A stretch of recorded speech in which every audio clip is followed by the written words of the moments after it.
Ok, chicos y chicas, en esta ocasión veremos la secuencia 11, calor como energía, en su lección 2, calor y otras formas de energía, la cual abarca de la página 144 a la 149. Ok, pues sin más que decir, comenzamos.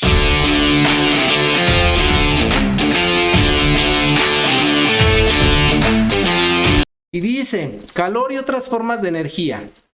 Punto 1. Durante siglos la humanidad se ha fascinado con la idea de construir un móvil perpetuo, un mecanismo capaz de continuar en movimiento sin ninguna influencia externa después del impulso inicial.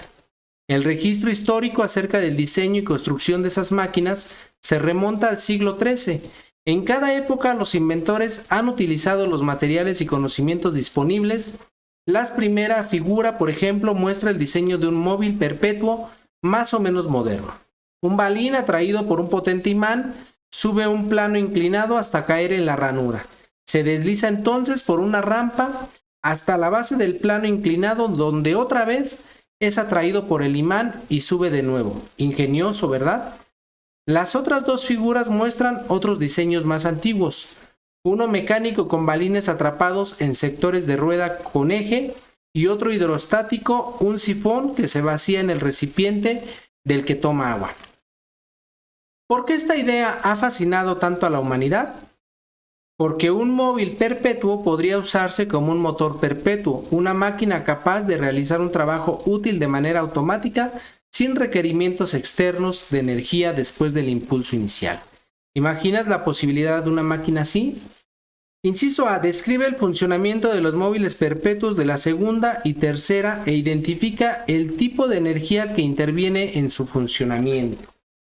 Bueno, en este caso sería la gravedad, aquí también sería la gravedad, básicamente estaba girando y los balines se van desplazando. Aquí se supone que por la misma gravedad va a hacer que por este conducto se caiga el agua, ¿no? Es decir, aquí lo llenan y aquí vuelve a caer, ¿no? Básicamente sería eso. Inciso B. ¿Crees que los diseños mostrados funcionarían en realidad? Argumenta tu respuesta. No podrían funcionar porque tendríamos que ver que la ley de la termodinámica es muy clara, la primera ley que nos dice que la energía no se crea ni se destruye, solo se transforma, por eso no sería posible. Inciso C. Investiga otras máquinas perpetuas que hayan fascinado a la humanidad durante siglos, ¿cuáles de ellas se han realizado? Por ejemplo, la del péndulo de Isaac Newton, ¿no? El péndulo perpetuo, eso lo pueden ver en YouTube, ahí busquen un video, ahí debe de haber varios, ¿vale? Inciso D. ¿Crees que un día la humanidad puede construir un motor perpetuo? ¿Qué posibilidad imagina para él? No, pues sería imposible, precisamente por la primera ley de la termodinámica que nos dice que la energía no se crea ni se destruye, solo se transforma, es decir, que incluso aunque nosotros tuviéramos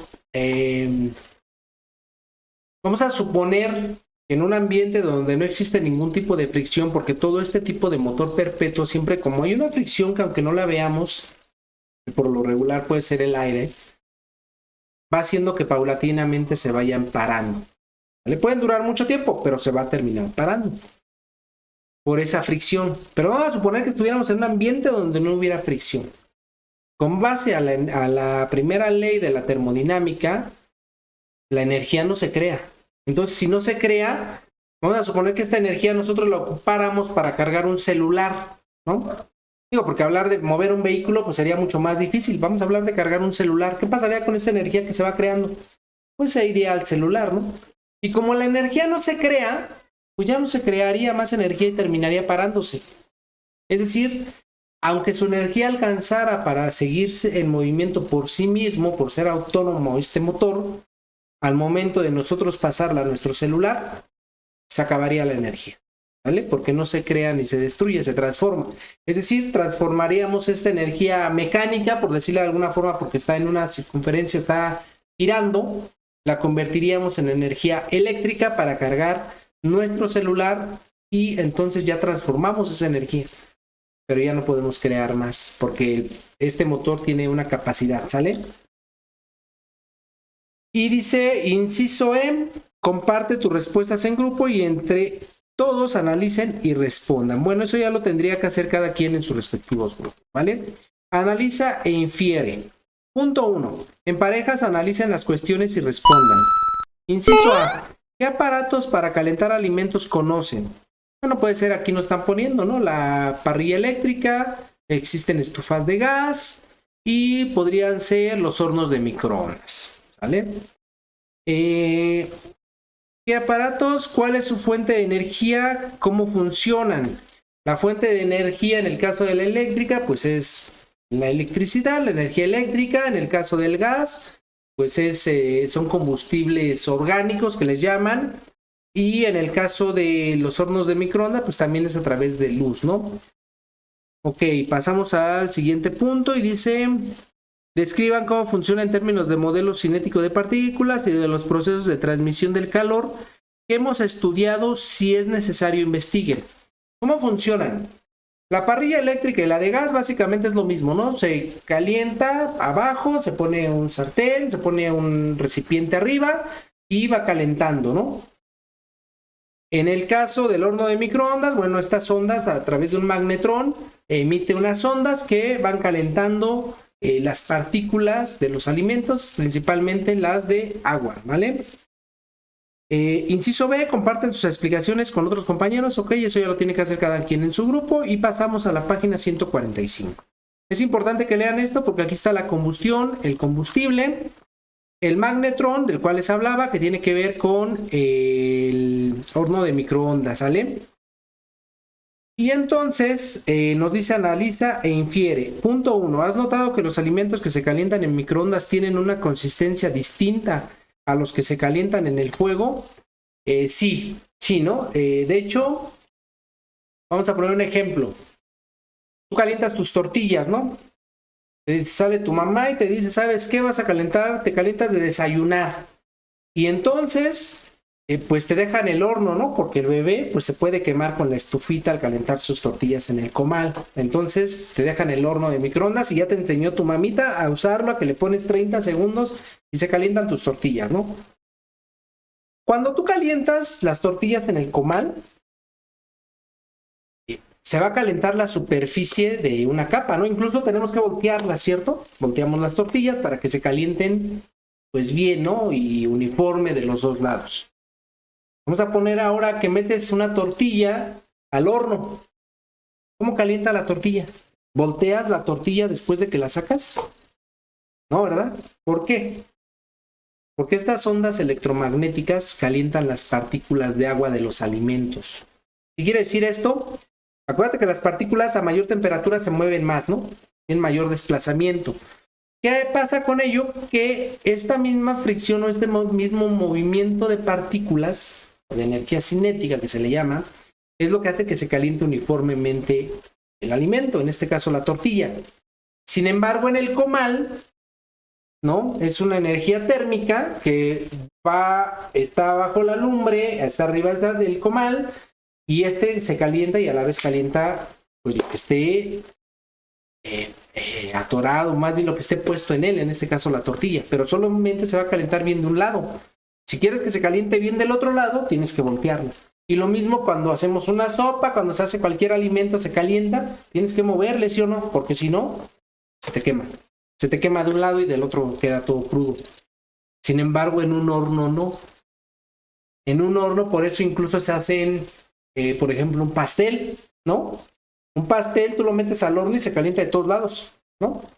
Y más en los hornos actuales, ¿no? Por ejemplo, hay unas freidoras de aire que le llaman, ¿no? Ahí metes, no sé, papas a la francesa y las, a través de aire, de calor y de estas ondas, se van friendo.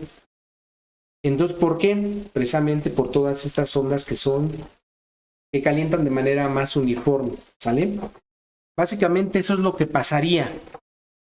Entonces, una vez dicho esto, dice, inciso A, en equipos expliquen la diferencia en términos de modelo cinético de partículas, es lo que les acabo de explicar, y vamos a hacer este experimento. Aquí es importante que lean el motor térmico, ¿no? En esta página 146. Hacemos todos estos pasos y llegamos a análisis y conclusiones. Inciso A. ¿Qué ocurrió con el tubo de ensayo? El tubo de ensayo es este, ¿vale? Expliquen lo que sucedió en términos de modelo cinético de partículas. ¿Qué pasó? Que al calentarse el cilindro de vidrio, cambia el agua, ¿no? Acuérdense que cambia a qué temperatura, a los 100 grados Celsius. Cambia de su estado líquido a gaseoso y va a salir por estas partes, ¿vale? Va a salir. ¿Qué va a pasar? Pues que va a girar. Inciso B. ¿Son necesarios los dos tubos de vidrio? Sí, sí son necesarios. ¿El aparato funcionaría igual solo con uno? Pues sí funcionaría, pero no funcionaría igual porque al no haber dos tubos se perdería el equilibrio, ¿vale? Inciso C. ¿Por qué a este dispositivo se le llama motor térmico? ¿Crees que pueda tener una utilidad práctica? ¿Por qué se le llama motor térmico? Por la lumbre, ¿no? Por el fuego que se le está poniendo abajo. Inciso D, ¿crees que puedes tener una utilidad práctica? No, porque necesitaríamos mucha energía para poder hacer algo, ¿vale? Inciso D, dirían que en este caso el calor se transformó en otro tipo de energía. ¿En cuál? Argumenten su respuesta. Sí, se transformó en energía mecánica al hacer su rotación, ¿sale? Pasamos a la siguiente página, la 147, y aquí es importante que vean esto porque nos va a hablar de la primera máquina de motor, de las máquinas de vapor, la cual se le atribuyó. El primero fue Herón de Alejandría, pero no la pudo poner en funcionamiento como tal, y al que se le atribuyó ese invento fue a James Watt, ¿no? Entre 1736 y 1819, él fue el que creó, de hecho, todo este mecanismo, ¿vale? Y ahora vamos a ver qué dice aquí. Analiza e infiere. Punto 1. En pareja respondan a partir del texto y la figura 2.44, que es esta de aquí, ¿vale? Inciso A. ¿Cuáles serían los elementos más básicos de la máquina de vapor? La caldera, el pistón y el cilindro. Esos serían los más importantes. Inciso B. ¿Cuál es la fuente de energía combustible, el fuego o el vapor? Pues sería el combustible, ¿vale? Inciso C. ¿En qué se distingue la máquina de vapor de un motor perpetuo? Pues que la máquina de vapor, tenemos que tener una energía que se le va a estar suministrando constantemente, pero obviamente va a tener mucho mejor resultado. Y un motor perpetuo, pues solito hace su propia energía, ¿vale?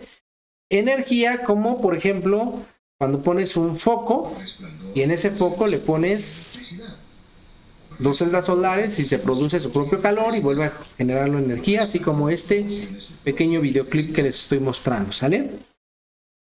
Inciso D. En términos del modelo cinético de partículas, ¿por qué el vapor es capaz de mover el pistón? ¿Cómo funciona el condensador? Bueno, es que en términos de modelo cinético las partículas se van moviendo y entonces este movimiento es capaz de generar una energía y esta energía es lo suficientemente fuerte para mover este pistón, ¿vale? Pero mucha de esta energía se desperdicia.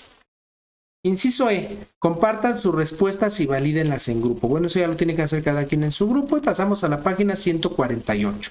Aquí es importante leer esto porque nos habla de la fórmula de la eficiencia y de la eficiencia ideal.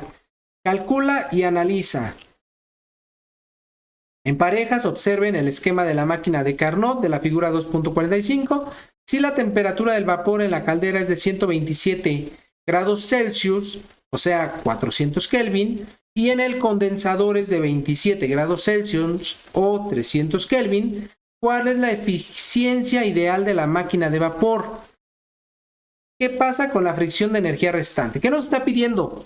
La eficiencia ideal. Aquí está la fórmula de la eficiencia ideal. La otra es la de la eficiencia simplemente. Entonces vamos a hacer esta y lo tendríamos que poner algo así como esto, ¿vale? Y entonces fíjense lo que vamos a hacer. Esto es facilísimo. Primero, vamos nosotros a sustituir, ¿no? Eficiencia ideal es temperatura caliente, temperatura fría, temperatura caliente. Entonces, sustituimos estos dos datos, 400 menos 300, y nos da 100, ¿sí o no? Y nos da 100 entre 400, nos da nuestro resultado de 0.25. ¿Sale? ¿Y qué pasa aquí? Dice, ¿cuál es la eficiencia ideal de la máquina de vapor? 0.25. ¿Qué pasa con la fracción de energía restante? Se desperdicia. Básicamente eso es lo que pasa. Ahora dice, punto 2, estimen la eficacia ideal de la eolípila que construyeron. Básicamente es lo mismo, 0.25, aunque a ustedes les puede salir diferente porque acuérdense que varía un poco, ¿vale? Punto 3, validen en grupo su respuesta. Bueno, ya lo tendría que hacer cada quien en su respectivo grupo. Y aquí nos viene la segunda ley de la termodinámica, que precisamente es lo que nos va a decir que solamente una fracción de la energía que se usa o que se crea, vamos a poderla usar. Lo demás se va a desperdiciar. Básicamente es lo que dice. Porque la primera ley de la termodinámica, acuérdense que dice que toda la energía no se crea ni se destruye, solo se transforma, ¿vale? Analiza, investiga e infiere. Punto 1. En parejas analizan, investigan y responden. La máquina de vapor es un motor de combustión externa. Uno, como el de sus automóviles actuales, es un motor combustión interna. En la figura se muestra un motor de combustión interna, 4 tiempos. En la primera fase, el combustible vaporizado entra en el cilindro del pistón.